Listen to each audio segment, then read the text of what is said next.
42% BC reservation స్థానిక సంస్థ reservation ఇస్తానని చెప్పి దాని పేరు మీద చివరిగా జీవో నెంబర్ 46 తీసుకొచ్చి బీసీల రాజకీయ జీవితానికి మరణశాసనం రాసినటువంటి దుర్మార్గుడు, మూర్ఖుడు, అగ్రవర్ణ ఉగ్రవాది మన ముఖ్యమంత్రి రేవంత్ రెడ్డి గారు.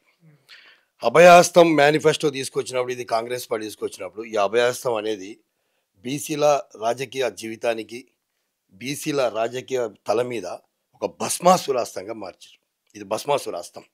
ఈ హస్తాన్ని వీళ్ళ యొక్క మేనిఫెస్టోలో ఇచ్చినటువంటి హామీని బీసీలు నమ్మి ఓట్లేసి అధికారంలోకి వచ్చిన తర్వాత 6 నెలల్లో రిజర్వేషన్స్ తీసుకొస్తామని చెప్పి కనీసం 2 సంవత్సరాల వరకు కాలయాపన చేసినటువంటి తప్పిదం కాంగ్రెస్ పార్టీ చేసింది. ఇది వాంటెడ్లీ ఉద్దేశపూర్వకంగా చేసినటువంటిది.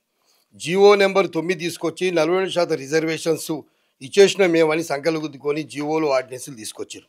మేము ముందు నుంచి కూడా మా BC political front chairman Balagonda Balaraju Goudanna గారు మేమందరం మొదటి నుంచి కూడా చెప్తా ఉన్నాం, ఈ జీవోలు ఆర్డినెన్సులు చెల్లవు, న్యాయస్థానం మీద నిలబడవు, అనేక సందర్భాలలో అనేక సంవత్సరాలుగా కొట్టివేయబడుతున్నాయి.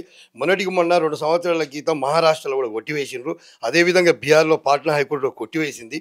మహారాష్ట్రలో డెడికేషన్ కమిటీ, జనాభా లెక్కలు ఇవన్నీ చేసిన తర్వాత కూడా సర్పంచ్ గెలిచిన తర్వాత కూడా స్థానిక సంస్థలు ఒక దెబ్బతిని కొట్టేవతలు పడేసారు. అందరు రోడ్డు మీదకి వచ్చారు.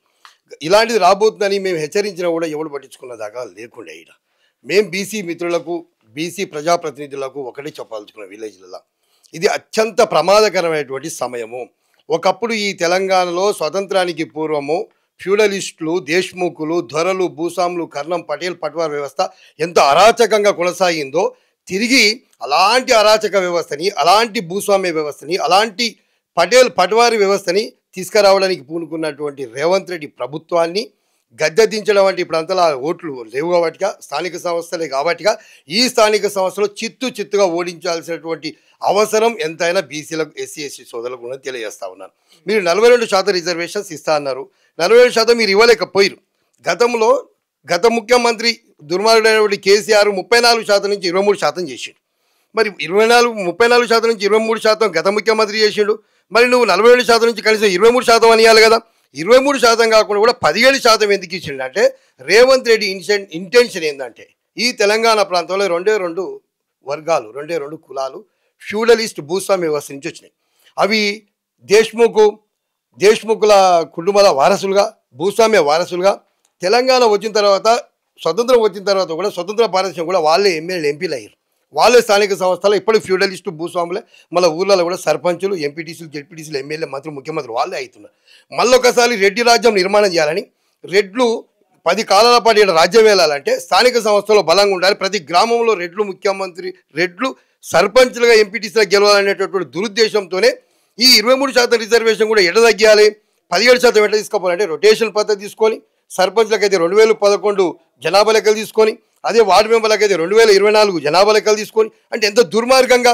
నిజంగా నువ్వు 42% ఇవ్వాలని నీ మనసులో ఉంటే, కాంగ్రెస్ పార్టీకి చిత్తశుద్ధి ఉంటే, రేవంత్ రెడ్డికి చిత్తశుద్ధి ఉంటే, ఇప్పుడు మాట్లాడుతున్నటువంటి దద్దమ్మలు కాంగ్రెస్ పార్టీ ఉన్న బీసీ మంత్రులు, ఎమ్మెల్యేలు, ఎంపీలు వీళ్ళు మనుషులే అయితే వీళ్ళకు కనీసం ఇంగిత జ్ఞానం ఉంటే, వీళ్ళు అన్నమే తింటే వీళ్ళకి ఒకటి గుర్తు కావాలి, కనీసం 23%. 2018లో 285 పంచాయతీరాజ్ చట్టం చేసినప్పుడు 285/A అది.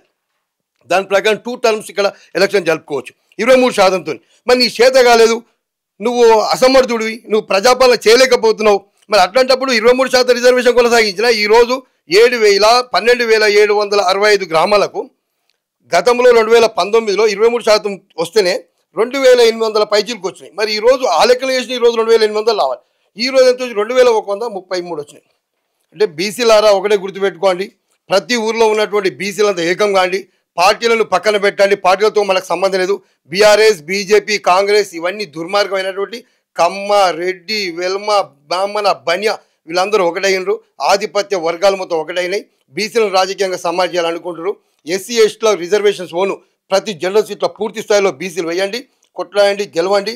మీకు బీసీ పొలిటికల్ ఫ్రంట్ 42% స్థాన సమితి కూడా మీకు అండగా ఉంటుందని తెలియజేస్తా ఉన్నాను. Thank you. మీరేం చెప్తారండి?